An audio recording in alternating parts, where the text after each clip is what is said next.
क्योंकि शराब घोटाला तो भारतीय जनता पार्टी ने किया है, वहां तो मनी ट्रेल मिल गया, लेकिन कोई कार्रवाई अब तक भारतीय जनता पार्टी के नेताओं पर नहीं हुई। मैं पूछना चाहता हूं, हिंदुस्तान की राजनीति में आजादी के बाद से लेकर अब तक की सबसे भ्रष्ट पार्टी भारतीय जनता पार्टी से और बीजेपी की सरकार से क्या कारण है कि इलेक्टोरल बॉन्ड में इतना हजारों करोड़ का घोटाला सामने आने के बावजूद, अब हर आदमी संजय सिंह तो है नहीं, 6 महीने में टूट गया वो।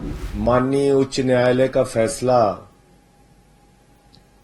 अरविंद केजरीवाल जी के मामले में आया है, लेकिन जैसा पिछले कई दिनों से लगातार मैं कह रहा हूं, मैं फिर उस बात को दोहरा रहा हूं पूरी मजबूती के साथ और जिम्मेदारी के साथ कि ये पूरा का पूरा मामला भारत की राजनीति में आजादी के बाद से लेके सबसे बड़ा राजनीतिक षड्यंत्र है। एक गहरी साजिश के तहत यह मामला बनाया गया है और इस मामले के पीछे किसी घोटाले की जांच का मकसद नहीं है।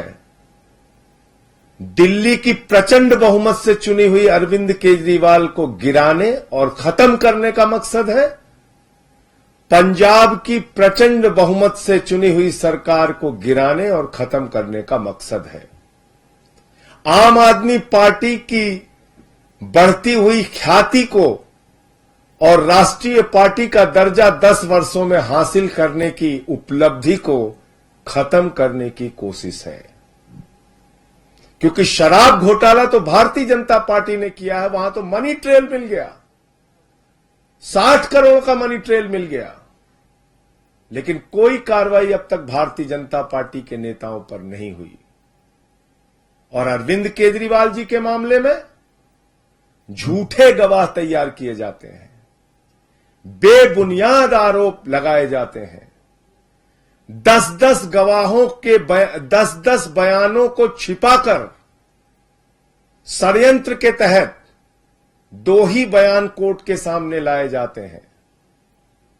10 बयानों में से 8 बयान छिपाकर मात्र 2 बयान कोर्ट के सामने लाए जाते हैं। और मैं फिर से दोहरा रहा हूं, मगुंटा रेड्डी, राघव रेड्डी के 10 बयान थे। अंतिम 2 बयान में जैसे ही उन्होंने केजरीवाल जी का नाम लिया, तुरंत उसके बेटे को बेल मिल जाती है। और मंगुंटा रेड्डी कौन है? आज की तारीख में वो एनडीए का प्रत्याशी है। आंध्र प्रदेश में नरेंद्र मोदी जी की तस्वीर लगा के वोट मांग रहा है, जिसके ऊपर भारतीय जनता पार्टी और ईडी ने शराब घोटाले का आरोप लगाकर उसकी जांच शुरू की थी। आज वो कैसे मोदी की तस्वीर लगा के वोट मांग रहा है? मुझे जवाब दो भारतीय जनता पार्टी के लोगों। शरद रेड्डी 12 बयान उसके लिए जाते हैं, अरविंद केजरीवाल जी के बारे में एक शब्द नहीं बोलता। अंतिम 2 बयान में बोलता है, 10 बयान में नहीं बोलता। और जैसे ही 2 बयान में वो नाम लेता है केजरीवाल जी का, उसको तुरंत बेल मिल जाती है और वो छूट जाता है कमर दर्द के नाम पे। ये राजनीतिक षड्यंत्र नहीं तो और क्या है? चंदन रेड्डी नाम के एक गवाह का कान का पर्दा फाड़ दिया गया, हाई कोर्ट में उसने अपील की। समीर महेंद्रू पे दबाव बनाया गया, अरुण पिल्लई पे दबाव बनाया गया, गवाहों को डराया गया, धमकाया गया और तब ये पूरा मामला केजरीवाल जी के खिलाफ तैयार किया गया। मैं पूछना चाहता हूं भारतीय जनता पार्टी के लोगों से, मैं पूछना चाहता हूं हिंदुस्तान की राजनीति में आजादी के बाद से लेकर अब तक की सबसे भ्रष्ट पार्टी भारतीय जनता पार्टी से और बीजेपी की सरकार से, क्या आप मुझे जरा बताइए कि जब 60 करोड़ का सीधा मनी ट्रेल तुम्हारे खिलाफ मिल गया तो तुम्हारे नेताओं से पूछताछ ईडी और सीबीआई क्यों नहीं कर रही? क्यों नहीं अब तक एलजी ने चिट्ठी लिखी, जांच की? क्या कारण है कि इलेक्टोरल बॉन्ड में इतना हजारों करोड़ का घोटाला सामने आने के बावजूद, जिस कंपनी का मुनाफा 0 है, जिस कंपनी का मुनाफा घाटे में है, मुनाफा तो छोड़िए, जो कंपनी घाटे में चल रही है वो सैकड़ों हजारों करोड़ रुपए आपको चंदा दे रही है, जो फर्जी कंपनियां कागजों में बनी हैं, वो सैकड़ों हजारों करोड़ रुपए भारतीय जनता पार्टी को चंदा दे रही हैं। कहां income tax department, CBI, ED क्यों नहीं जांच करती भारतीय जनता पार्टी के नेताओं की? क्यों नहीं पूछताछ होती उनकी? क्यों नहीं गिरफ्तारी होती नहीं उनकी? क्यों नहीं छापे पड़ते उनके यहां? तो इसलिए मैं फिर दोहरा रहा हूं कि ये पूरा का पूरा मामला एक गहरी राजनीतिक साजिश के तहत अरविंद केजरीवाल जी के खिलाफ बनाया गया है। और जो बयान केजरीवाल जी के पक्ष में थे, वो बयान ईडी ने जानबूझकर भारतीय जनता पार्टी और सरकार के इशारे पर राजनीतिक साजिश के तहत कोर्ट के सामने रखा ही नहीं बयान। तो जब सारे साक्ष्य आप कोर्ट के सामने नहीं रखेंगे तो कैसे न्याय मिलेगा? उस काम में हमारे जो केजरीवाल साहब के वकील हैं वो लगे हुए हैं और लगातार न्यायालय इस बात को देख रहा है। वकील सारे कागजात के इंस्पेक्शन कर रहे हैं। मुझे पूरी उम्मीद है कि माननीय सर्वोच्च न्यायालय से जल्द ही अरविंद केजरीवाल जी को न्याय मिलेगा। क्योंकि देखिए, न्याय की प्रक्रिया है और न्यायिक प्रक्रिया में कई बार विलंब होता है। पीएमएलए एक्ट में बहुत सारी जटिलताएं हैं, जिसमें जमानत मिलने के प्रावधान कठिन है, मुश्किल है। और उसके साथ जब आप साक्ष्य ही पूरे नहीं रखेंगे तो कोर्ट के सामने पूरी बात आ नहीं रही है। 20,000 पन्ने अनरिलाइड डॉक्यूमेंट में रखे गए हैं। मैं सभी पत्रकार मित्रों को बताना चाहता हूं, ईडी ने 20,000 पन्ने अनरिलाइड अपॉन डॉक्यूमेंट में रखे हैं, यानी कि 20,000 कागजात छिपाए गए हैं, यानी कि 20,000 कागजात ईडी कह रही है इस पे हमें भरोसा नहीं है। जबकि सेक्शन 50 पीएमएलए में तो आप झूठा बयान ले ही नहीं सकते। सबसे पहले बताया जाता है सेक्शन 50 पीएमएलए में कि देखो भाई, झूठी गवाही दोगे तो तुम्हारे खिलाफ कार्रवाई होगी। तो किसके खिलाफ कार्रवाई की? अगर 8 बयान किसी आदमी ने दिए और केजरीवाल जी का नाम नहीं लिया, और अचानक जैसे उसने केजरीवाल जी का नाम लिया उसको बेल मिल जा रही है, तो वो 8 बयान झूठे तो है नहीं, क्योंकि वो सेक्शन 50 में दर्ज है। उसको आपने क्यों छिपा लिया? 12 बयान शरद रेड्डी के होते हैं, और आप बताइए, शरद रेड्डी 10 नवंबर को अरेस्ट हो रहा है और 15 नवंबर को बीजेपी को 5 करोड़ की रिश्वत दे रहा है, और अपनी गिरफ्तारी से लेकर रिहाई तक 55 करोड़ रुपए की रिश्वत बीजेपी को दे रहा है। उसकी जांच नहीं होगी। तो इसलिए हमें पूरी उम्मीद है कि माननीय सर्वोच्च न्यायालय के समक्ष जब सारे तथ्य, सारे सबूत, गवाहों के सारे बयान जो छिपाए गए हैं वो बयान भी, और उसकी सच्चाई जब माननीय सर्वोच्च न्यायालय के सामने आएगी तो अरविंद केजरीवाल जी को राहत मिलेगी। वो पूरी तरह से निर्दोष साबित होंगे और वो जल्द ही बाहर आएंगे। ये हमारा भरोसा है, यकीन है। गवाहों को मार पीट के बयान लिए गए हैं, ये ऑन रिकॉर्ड चीजें हैं। हाई कोर्ट तक में उन लोगों ने अपील की है, ये ऑन रिकॉर्ड चीजें हैं, ये कुछ छिपी नहीं है। और कोर्ट के फैसलों में कई बार ऐसा होता है, लोअर कोर्ट का फैसला हाई कोर्ट बदल देता है, हाई कोर्ट का फैसला सुप्रीम कोर्ट बदल देता है, सुप्रीम कोर्ट के 2 जजों का फैसला 3 जजों की बेंच बदल देती है, 3 जजों का फैसला 5 जजों की बेंच बदल देती है, 5 जजों का फैसला 7 जजों की बेंच बदल देती है। और हमारे देश में तो ऐसी सरकार है प्रधानमंत्री नरेंद्र मोदी जी की, जो 5 जजों की संविधान पीठ के फैसले को संसद के अंदर बदल देती है। आपको याद ही होगा, 5 जजों ने फैसला दिया था दिल्ली सरकार के पक्ष में कि सर्विसेज उनके पास होनी चाहिए।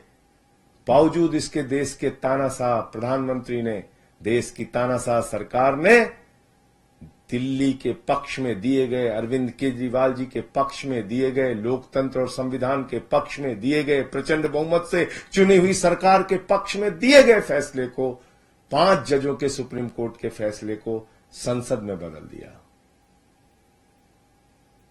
जब चुनाव आयुक्तों के नियुक्ति की प्रक्रिया में मुख्य न्यायाधीश को रखा गया तो प्रधानमंत्री जी ने कहा और भाजपा की सरकार ने कहा कि नहीं, चुनाव आयुक्तों की नियुक्ति तो हम करेंगे, और सुप्रीम कोर्ट के फैसले को संसद के अंदर बदल दिया गया।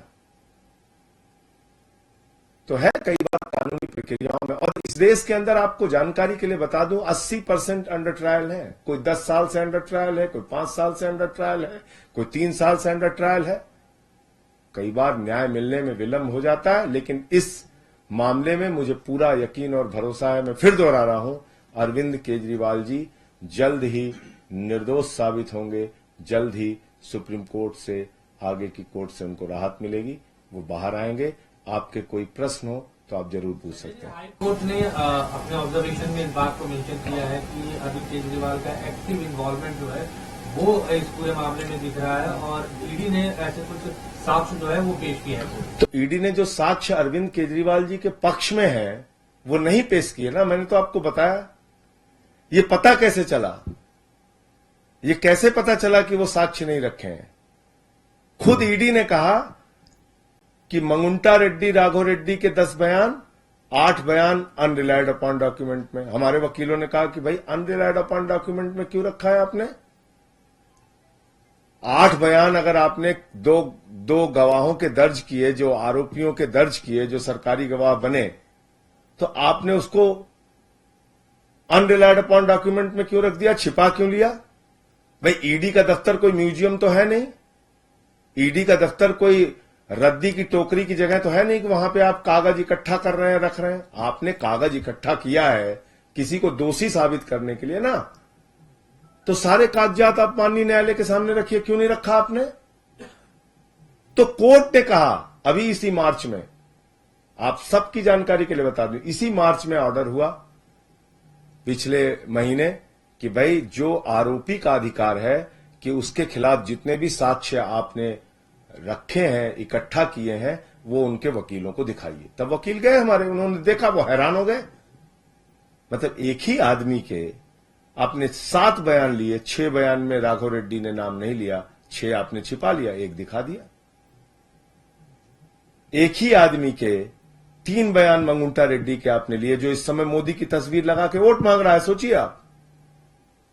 2 बयान आपने छिपा लिए, 1 बयान जिसमें केजरीवाल का नाम लिया वो रख दिया कोर्ट के सामने, और तुरंत ही जैसे केजरीवाल जी का नाम वो ले रहा है, उसकी बेल हो जा रही, जमानत हो जा रही राघव रेड्डी की। इसी तरीके से शरद रेड्डी का मामला है, 12 बयान उसने दिए, 10 बयानों में केजरीवाल जी का नाम नहीं लिया। अब 6 महीने उसको जेल में रखा। अब हर आदमी संजय सिंह तो है नहीं, 6 महीने में टूट गया वो, उसने दे दिया बयान, केजरीवाल जी के खिलाफ बयान दिया जैसे ही, वैसे ही उसको जमानत मिल गई कमर दर्द के नाम पे। तो ये है हकीकत, ये बयान रखे ही नहीं गए हैं। मैं सभी पत्रकार बंधुओं को जिम्मेदारी से यह बताना चाहता हूं कि ये बयान अभी कोर्ट के सामने नहीं रखे गए हैं। इंस्पेक्शन का ऑर्डर जब कोर्ट से मिला और इंस्पेक्शन करने जब हमारे वकील गए, तब इन बयानों को देखा और वो हैरान रह गए कि जो बयान केजरीवाल जी के पक्ष में है, या जिन बयानों में केजरीवाल जी का नाम नहीं है, केजरीवाल जी के नामों का जिक्र नहीं है, वो बयान ऑन रिकॉर्ड नहीं लाए गए कोर्ट के समक्ष। यही है गहरी राजनीतिक साजिश। संजय जी, आपने शुरू में कहा कि पंजाब सरकार को तोड़ने की षड्यंत्र है, कैसे? भाई जब आप आम आदमी पार्टी के मुखिया को गिरफ्तार करके जेल में डाल देंगे, आपको पता है जिस दिन केजरीवाल जी के घर पर छापा पड़ा और उनकी गिरफ्तारी हुई, ठीक दूसरे दिन इनकम टैक्स का छापा गुलाब सिंह यादव के यहां पड़ गया, हमारे एक एमएलए के यहां। उसके तुरंत बाद हमारे एक मंत्री कैलाश गहलोत को ईडी के दफ्तर में बुला के 4.5 घंटे पूछताछ की गई। उसके तुरंत बाद हमारे एक विधायक दुर्गेश पाठक को बुला के पूछताछ की गई। तो आप समझ सकते हैं, यही तो हुआ था महाराष्ट्र में। और क्या हुआ था? एक एक की जांच शुरू की, फाइल दिखाया, दबाव बनाया, पार्टी तोड़ा। तो ये प्रक्रिया जो दिल्ली में शुरू हुई है, ये रुकने वाली थोड़ी है। इसके पीछे का मकसद है पूरी की पूरी आम आदमी पार्टी को भारतीय जनता पार्टी की तानाशाह सरकार के द्वारा खत्म करना, ये मकसद है। और वो लोग ये काम कर रहे हैं। पत्रकार बंधुओं से मैं बताना चाहता हूं, जिसकी सरकार में 15 लाख करोड़ रुपए पूंजीपतियों का माफ किया गया, जिसकी सरकार में बैंक घोटाला करके नीरव मोदी, मेहुल चौकसी, नितिन संदेशरा, ललित मोदी, विजय माल्या हजारों करोड़ रुपए लूटकर हिंदुस्तान का विदेशों में बैठे हुए हैं, जिसकी सरकार में इलेक्टोरल बॉन्ड का हजारों करोड़ रुपए का घोटाला हुआ, लेकिन उनके खिलाफ कोई जांच नहीं होती, जिसकी सरकार में पूरब से लेकर पश्चिम तक, उत्तर से लेकर दक्षिण तक चुन चुन के महाभ्रष्टाचारियों को प्रधानमंत्री जी ने गले लगाकर अपनी पार्टी में शामिल किया। वो लोग भ्रष्टाचार के खिलाफ बोलते हैं। मैं तो बार बार इस बात को कह रहा हूं कि भ्रष्टाचार के खिलाफ बीजेपी बोलती है तो लगता है ओसामा बिन लादेन और डाकू गब्बर सिंह अहिंसा पे उपदेश दे रहे हैं। संजय जी, जिस लिकर पॉलिसी के तहत अरविंद केजरीवाल जी के ऊपर कार्रवाई हुई है, वैसे ही कह रहे हैं कि पंजाब में भी वही लिकर पॉलिसी जो है अप्लाई की गई है और पंजाब में भी वैसी एक बार जो है जांच ईडी द्वारा होनी चाहिए। किस बात की जांच करेंगे आप? जबरदस्ती जांच करेंगे? आप यहां की पॉलिसी की जांच करेंगे और इलेक्टोरल बॉन्ड में अलग अलग कंपनियों ने बीजेपी को चंदा दिया और तुरंत बाद उनको 3,08,000 करोड़ के ठेके मिले हैं। छोटा मोटा नहीं, 3,08,000 करोड़। जीरो लगाते लगाते थक जाएंगे आप। ईडी सीबीआई का छापा पड़ा कंपनियों पर। यहां जलंधर या लुधियाना में भी वो कंपनी गेमिंग, कौन सी फ्यूचर गेमिंग करके है वो कंपनी, यहां पे भी उसके ऑफिस वगैरह है। उस कंपनी के यहां ईडी सीबीआई के छापे पड़ते हैं और सैकड़ों हजारों करोड़ रुपए वो बीजेपी को चंदा दे रही है। इसकी जांच नहीं होनी चाहिए? अरविंद केजरीवाल जी की जांच करने के लिए ईडी सीबीआई गामा पहलवान, दारा सिंह, बॉक्सर विजेंदर बन जाती है, और जब बीजेपी की बात आती है तो गजनी मोड में चले जाते हैं, कहें हम तो कुछ याद ही नहीं, हमने कुछ देखा नहीं, हम धृतराष्ट्र हो गए हैं। ये क्या है? ये खुला मिसयूज है जांच एजेंसियों का, सीना ठोक के मिसयूज है, दादागिरी के साथ मिसयूज है कि ठीक है हम कर रहे हैं तुम्हारी सरकार गिराने के लिए। तो इसलिए चुनाव आयोग को तुरंत हस्तक्षेप करना चाहिए। टीएमसी के लोग जो बैठे हुए हैं उनकी मांग बिल्कुल जायज है कि आप इनकम टैक्स डिपार्टमेंट, आईटी के और सीबीआई के और ईडी के डायरेक्टर्स को हटाइए, जो ऑफिशियल्स ये सब काम कर रहे हैं उनका ट्रांसफर कीजिए। अब आप चुनावी भाई, प्रधानमंत्री जी की हालत उस बच्चे की तरीके से हो गई जो अपने पिता के पास पहुंचता है, कहता है पापा हम फर्स्ट आए, पापा हम फर्स्ट आए, पापा हम फर्स्ट आए। पापा ने पूछा भैया कितने प्रतियोगी थे? बोला अकेले दौड़ रहे थे। अकेले ही दौड़ रहे हैं, सारे पहलवानों को पकड़ के आपने जेल में डाल दिया और आप कह रहे हैं कि हम फर्स्ट आ गए। केजरीवाल की गिरफ्तारी के बाद अब आप सीनियर हैं, भगवंत मान हैं, आज विधायकों से मिले, मंत्रियों से मिले, क्या स्ट्रेटजी बनाई है? क्योंकि पंजाब अहम है, दिल्ली है। 23 सीटें जहां पे आम आदमी पार्टी चुनाव लड़ रही है, उन 23 सीटों पर पूरा तन मन धन से 4 गुना मेहनत और ताकत से हमारा कार्यकर्ता प्रचार करेगा, हमारे विधायक, हमारे मंत्री, हमारे नेता प्रचार करेंगे और वो सारे चुनाव हम लोग जीतने के लिए भरसक प्रयास करेंगे। नंबर 1, और जहां भी इंडिया गठबंधन के कैंडिडेट हैं, जिन राज्यों में हम चुनाव नहीं लड़ रहे हैं, वहां भी हमारी पार्टी इंडिया गठबंधन के प्रत्याशियों के लिए प्रचार करेगी। और एक बात मैं आप लोगों से बहुत साफ कह देना चाहता हूं, 400 पार ये भी एक जुमला है। 400 पार एक झूठा जुमला है, इसके अलावा कुछ नहीं है। आप में से बहुत सारे पत्रकार बहुत दिन से पत्रकारिता में हैं, आप लोग बहुत वरिष्ठ पत्रकार हैं, इसमें बहुत सारे, आप जानते हैं कोई पार्टी अगर चुनाव जीत रही होती है तो ऐसे पागलों की तरह काम नहीं करती कि निर्वाचित मुख्यमंत्री को पकड़ो और जेल में डाल दो। ऐसे नहीं काम करती। इतनी राजनीतिक समझ तो हम लोगों को भी है कि घबराहट है मोदी जी को। और क्यों घबराहट है?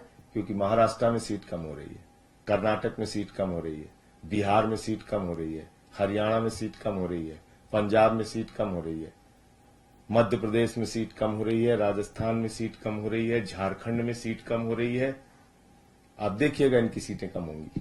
संजय जी, लेकिन बीजेपी ने जो ये शराब घोटाला है इसी को मसला बना के आम आदमी पार्टी के खिलाफ प्रचार शुरू कर दिया है। पंजाब की बात करें या दूसरे राज्यों की बात करें, वो आम आदमी पार्टी पर इसी मसले को लेकर निशाना साध रहे हैं। जो अपने आप को कट्टर ईमानदार कहते थे, आज उन्हीं पर भ्रष्टाचार के एलिगेशन है। सर, मैं आपसे एक ही चीज पूछ रहा हूं कि आपने आम आदमी पार्टी के नेताओं पे तो इतने सारे छापे मार दिए, 1 रुपए कहीं बरामद हुए?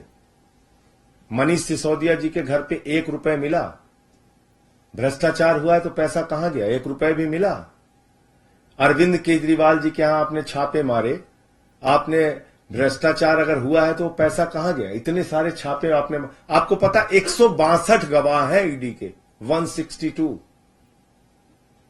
और सीबीआई के कितने? 294, 294। टोटल गवाह कितने? 456। कितने लोगों ने केजरीवाल के खिलाफ बयान दिया? मात्र 4। वो बयान किन परिस्थितियों में दिया मैंने आपको बता दिया। कितने पन्नों की चार्जशीट दाखिल की ये दोनों संस्थाओं ने? 50,000 पन्नों की। कब तक ये गवाही चलेगी? कब तक उनकी पूछताछ चलेगी? कब तक ये ट्रायल इसका शुरू करेगा? 2 साल से जांच चल रही है, ट्रायल नहीं शुरू हुआ अब तक। ट्रायल ही नहीं शुरू हुआ तो आप 20 साल तक जांच करते रहिए, और इसमें जो सजा है वो 3 साल से लेकर 7 साल सजा है। 3 साल से लेकर 7 साल सजा है, और जो जांच करने की इनकी तैयारी है वो 20 साल तक इनका मामला चलेगा। बताइए, 34 इसमें 34 आरोपी हैं, 34 आरोपियों के अलग अलग वकील हैं। एक गवाह आएगा, उससे 34 वकील पूछताछ करेंगे। बताइए आप, वो तो मूर्छित होकर गिर जाएगा गवाह बेचारा। एक गवाह की पूछताछ में कई तारीखें लगेंगी। आप समझ सकते हैं ये क्या मामला तैयार किया गया है। तो ये जो आप बता रहे हैं ऐसी कहानियां ये लोग चलाते हैं, ये हुआ है, वो हुआ है, वो हुआ है। अरे भैया, भ्रष्टाचार हुआ है तो पैसे कहां चले गए? आसमान ने निगल लिया, जमीन ने निगल लिया, कहां गया पैसा? जबरदस्ती का हवाई, और जो दिख रहा है मनी ट्रेल, मैंने बताया तो 60 करोड़ रुपए। मतलब 10 नवंबर को एक शरद रेड्डी, जिसको खुद ईडी ने कहा, संजय सिंह ने नहीं कहा, ईडी ने कहा कि ये किंग पिन है, मुख्य घोटालेबाज है, और 15 नवंबर को वो बीजेपी को 5 करोड़ दे रहा है, उसके बाद मिला के करीब 55 करोड़ रुपए अपनी रिहाई तक दे रहा है। उस पर ईडी सीबीआई कार्रवाई नहीं करती, उसके पोस्टर नहीं लगाते भाजपाई।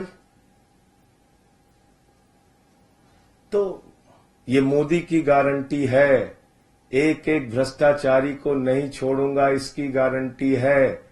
सारे भ्रष्टाचारियों को पूरब से लेकर पश्चिम तक, उत्तर से लेकर दक्षिण तक बीजेपी में शामिल करूंगा, इसकी गारंटी है।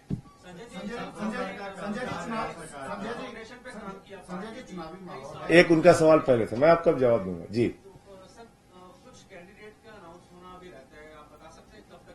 पंजाब के सांगठनिक कामों के बारे में तो मैं बिल्कुल ही नहीं देख पाया, मैं जेल से छूटा हूं तब से दूसरे काम में लगा हूं। ठीक, चुनावी माहौल है, विपक्ष बार बार पूछ रहा है कि आपकी पार्टी क्लीन है, Raghav Chadha is not visible in the election scenario. हर आदमी अपने अपने तरीके से काम कर रहा है, अब मैं किसी के बारे में कोई कमेंट नहीं करूं। आपका इस पूरी बात से लेकर कोई सवाल हो तो जरूर पूछिए। 2 साल के कामकाज को लेकर सरकार पंजाब में जा रही लोगों के आगे और 13 0 मिशन शुरू किया, आप कैसे देखते हैं? देखिए, 2 साल के काम को हम उपलब्धियों के तौर पे देखते हैं। भगवंत मान जी की सरकार ने अनुकरणीय काम करके दिखाया है।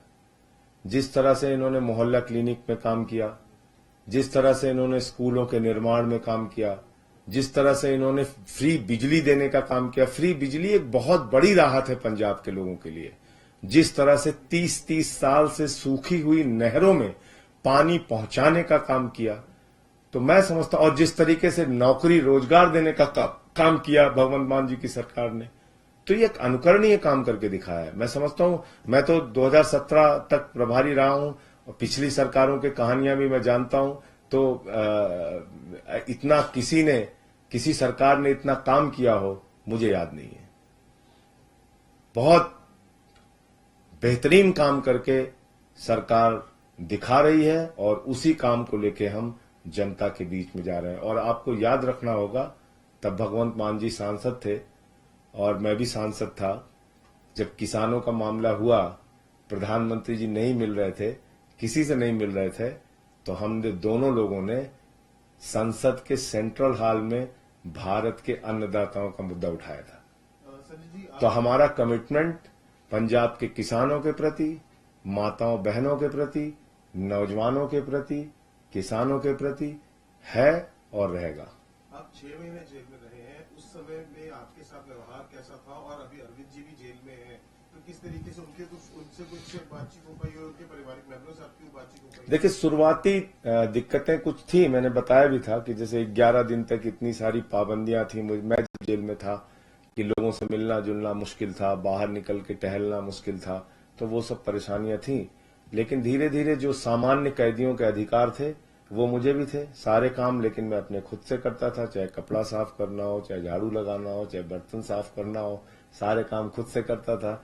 वॉक करना हो, बैडमिंटन खेलना हो, म्यूजिक रूम में जाके गीत गाना गाना हो, तो सारे काम करता था। लेकिन और किताबें बहुत पढ़ने का मौका मिला तो उसको भी पढ़ा। पंजाब के क्रांतिकारियों के बारे में पढ़ा, शहीद आजम भगत सिंह के बारे में पढ़ा, शहीद सुखदेव राजगुरु जी के बारे में पढ़ा, शहीद अशफाक उल्लाह, रोशन सिंह, राजेंद्र दहड़ी, काकोरी कांड के बारे में पढ़ा, काला पानी के दस्तावेज पढ़े, आजादी के दीवाने नाम की एक किताब पढ़ी, नेल्सन मंडेला जी के बारे में पढ़ा, गांधी जी के बारे में पढ़ा, डॉक्टर लोहिया की जाति प्रथा पे एक किताब थी वो पढ़ा। तो 6 महीने में मैं तो प्रधानमंत्री जी का धन्यवाद देना चाहता हूं कि उन्होंने इतनी किताबें मुझे पढ़वा दी जितना कि 6 साल में नहीं पढ़ पाता मैं। एक किताब नहीं पढ़ी, तो मैंने उस जी एक किताब आपने पढ़ी नहीं। कौन सी? हाँ, वो लास्ट में मुझे एक ने सज्जन ने भेजा था, पूरे विश्व के तानाशाह। बिल्कुल आपने ठीक कहा, वो किताब रखी है मेरे पास, लेकिन अभी घर पहुंच गया हूं तो मैं पूरे विश्व के मैंने दुनिया के तानाशाह नाम की एक किताब है, तो वो नहीं पढ़ पाया था मैं। और क्राई फॉर जस्टिस एक भगत सिंह जी की बड़ी फेवरेट किताब थी, तो उसको मंगाया था, उसको थोड़ा सा शुरू किया, पूरी तो नहीं हो पाई। तो उस समय का सदुपयोग किया। जब आपको जेल में डाल ही दिया तो उसका कुछ पॉजिटिव, कुछ सकारात्मक इस्तेमाल अपने लिए कीजिए, तो वो किया मैंने। अब वो भाजपा वाले चिल्ला रहे हैं कल से कि इनका वजन बढ़ गया, तो मैंने कहा भाई तुम्हारे मनाने से हमारा वजन थोड़ी कम हो जाएगा। अगर मेरा 2-3 किलो वजन बढ़ गया तो हमारा प्रचार अच्छा कर रहे हैं कि आम आदमी पार्टी वालों को इसका फर्क नहीं पड़ता जेल वेल में जाने का। आप अगर हमें प्रताड़ित करेंगे, आप ईश्वर से ये प्रार्थना करेंगे कि नहीं भाई इनका नाश हो जाए, तो ईश्वर भी तो है न्याय करने के लिए, वो अपने तरीके से न्याय करता है, वाहिगुरु जी अपने तरीके से न्याय करते हैं, तो हुआ न्याय।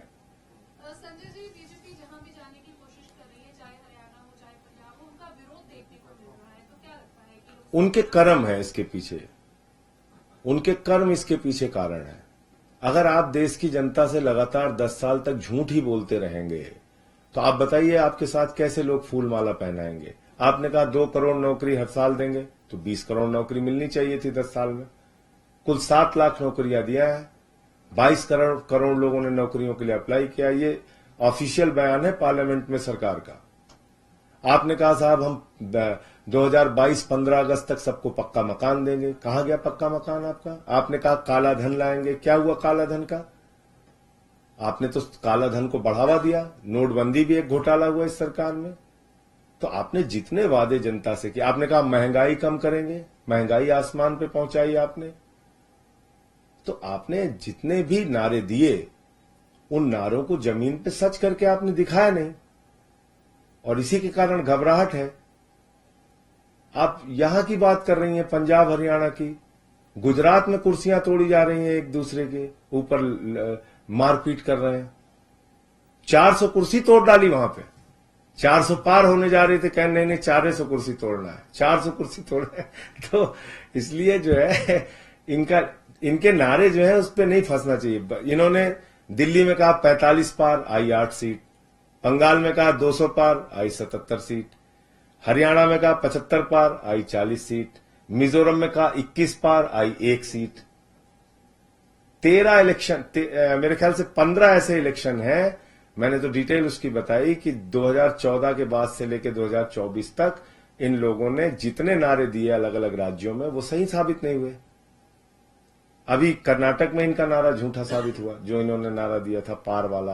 तो ये आर पार अगर इनका 400 पार होता, मैं तो कहा भाजपाइयों को कि भाई वो 600 पार भी कह सकते हैं कि अखंड भारत से हमारी सीटें आएंगी, कुछ पाकिस्तान से आएंगी, कुछ बांग्लादेश से आएंगी, कुछ श्रीलंका से आएंगी, कुछ अफगानिस्तान से आएंगी, कह सकते हैं, उनको रोक थोड़ी है कुछ। संजय जी, आपने कहा कि पार्टी को खत्म करने की कोशिश की जा रही है, पार्टी का भविष्य क्या देख रही है सर? क्या उभर पाएगी पार्टी, या फिर ये जो हुआ है इससे और पार्टी को मजबूती मिलेगी आगे? सर, मेरा अपना ये मानना है कि हमारी पार्टी सही रास्ते पे काम कर रही है, कर रही थी, और हमने हमेशा जन कल्याण को प्रमुखता दिया।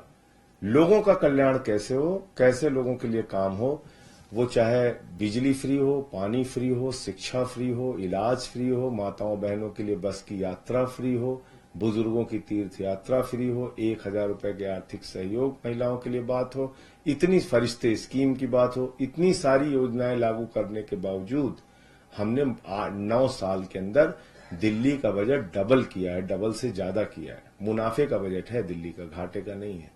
तो इसलिए 2 तरह की अर्थव्यवस्था है। एक अर्थव्यवस्था है जो आप सिर्फ अडानी के लिए बनाते हैं और कुछ पूंजीपतियों के लिए बनाते हैं।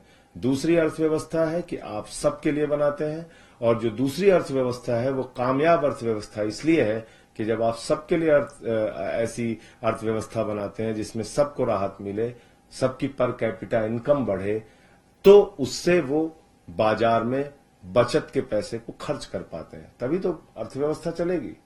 वरना तो कुछ लोगों के पास पैसे जमा है।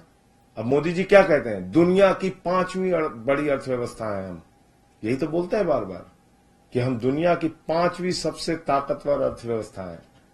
भाई आप 5वीं बड़ी अर्थव्यवस्था बन जाइए या पहली बड़ी अर्थव्यवस्था बन जाइए, पर कैपिटा इनकम में हम कहां खड़े हैं? पर कैपिटा इनकम में भारत 142वें स्थान पे है। आप बताइए मुझे। प्रति व्यक्ति आय के मामले में तो हम 142वें स्थान पे हैं।